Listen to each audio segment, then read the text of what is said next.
Hello students, welcome to my wave physics class. Next question.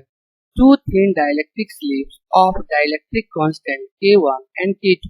K1 is smaller than K2 are inserted between the plates of parallel plate capacitor as shown in the figure. The variation of electric field E between the plates with distance T as measured from plate T is correctly shown by. Question हमारा यहाँ पे कर रहा है कि दो thin dielectric sleeve और उसका जो डाइलेक्ट्रिक कांस्टेंट है वो K1 है और K2। तो यहाँ पे हम फिगर में देखें ये जो है वो हमारा डाइलेक्ट्रिक स्लेव है एक और दूसरा जो है वो डाइलेक्ट्रिक स्लेव जो है वो ए है। तो इसका जो है वो डाइलेक्ट्रिक कांस्टेंट K1 है और इसका जो है वो K2 है। ओके, लेकिन यहाँ पे कह रहा है कि K1 जो है वो स्मॉलर देन जो है वो K2 है।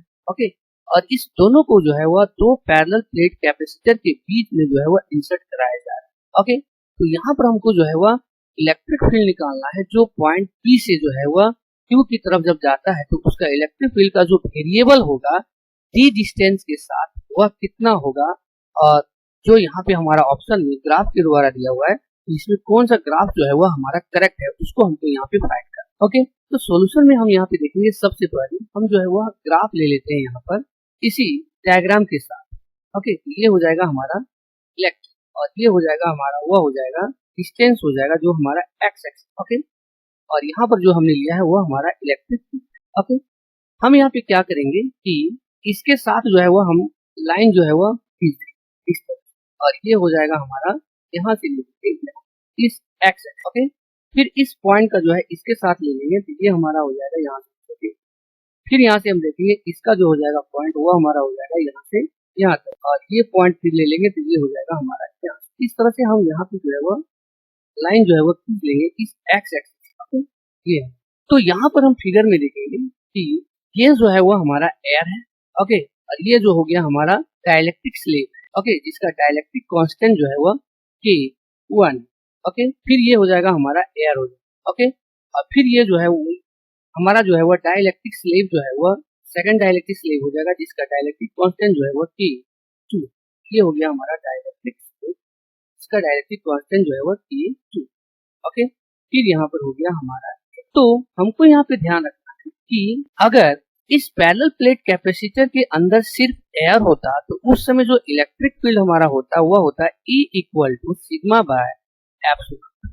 ओके, और जब हम डाइलेक्ट्रिक मटेरियल जो है इस पैरेलल प्लेट कैपेसिटर के अंदर जब हम इंसर्ट कर देते हैं पुट कर देते हैं तो उस समय जो हमारा इलेक्ट्रिक फील्ड हो जाता है वह हो जाता है K बाय एप्सिलॉन, जहाँ पर K जो है वो हमारा डाइलेक्ट्रिक कांस्टेंट। ओके, तो इसी फॉर्मूला के आधार पर हम यहाँ पे देखेंगे जो हमने यहाँ पे इलेक्ट्रिक फील्ड और डिस्टेंस के साथ जो हमने ग्राफ लिया हुआ, तो यहाँ पर देखेंगे ये जो मीडियम है वो हमारा एयर है।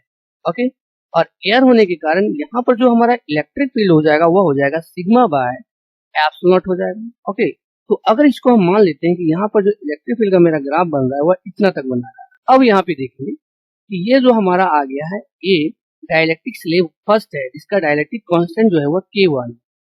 तो यहाँ पर जो है वो K आने के कारण क्या होगा, इन्वर्स होने के कारण इलेक्ट्रिक फील्ड का जो वैल्यू है वो हमारा घट जाता है। तो इसका मतलब अगर मान ले यहाँ पर जो हमारा इलेक्ट्रिक फील्ड हो जाएगा वो हो जाएगा सिग्मा बाय K1 एप्सिलॉन, और अगर इसको मान लेते हैं कि ये पॉइंट हमारा आ जाता है। ओके, फिर यहाँ पे देख रहे हैं ये जो है वो हमारा फिर एयर है, तो एयर में फिर हमारा क्या होगा इलेक्ट्रिक फील्ड जो है वो उतना ही होगा, तो यहाँ पर हमारा फर्स्ट सिग्मा बाय एप्सिलॉन। फिर यहाँ पे देख रहे हैं जो हमारा डाइलेक्ट्रिक स्लेव सेकंड था जिसका डाइलेक्ट्रिक कांस्टेंट जो है वो K2 है, तो यहाँ पर हम ध्यान रखेंगे क्वेश्चन में दिया है कि K2 जो है वो ग्रेटर देन K1 है। इसका मतलब जो हमारा फर्स्ट स्लेव था इसके पास जो इलेक्ट्रिक फील्ड था उससे भी कम जो इलेक्ट्रिक फील्ड होगा वो हमारा इस सेकेंड डाइलेक्ट्रिक स्लेव का होगा, क्योंकि यहाँ पे डाइलेक्ट्रिक कांस्टेंट जो K2 है वह K1 से जो है वह ज्यादा है। इसका मतलब ये हो जाएगा हमारा यहाँ पर इलेक्ट्रिक फील्ड इसका सिग्मा बाय K2 एप्सिलॉन, और फिर आ गया हमारा एयर, तो एयर जो है वह उतना ही हो जाएगा, तो ये हो जाएगा हमारा यहाँ। ओके, तो यहाँ पर हम देख रहे हैं ये जो ग्राफ हमारा बन रहा है यहाँ से ई पॉइंट से जिसको हमने पॉइंट प्लेट P बोला है और यहाँ से चल रहा है इस तरह से, ये करंट हमारा जो है वो जा रहा है इलेक्ट्रिक। ओके, इस प्रकार देख रहे हैं ये जो हमारा ग्राफ बन रहा है वह इस तरह।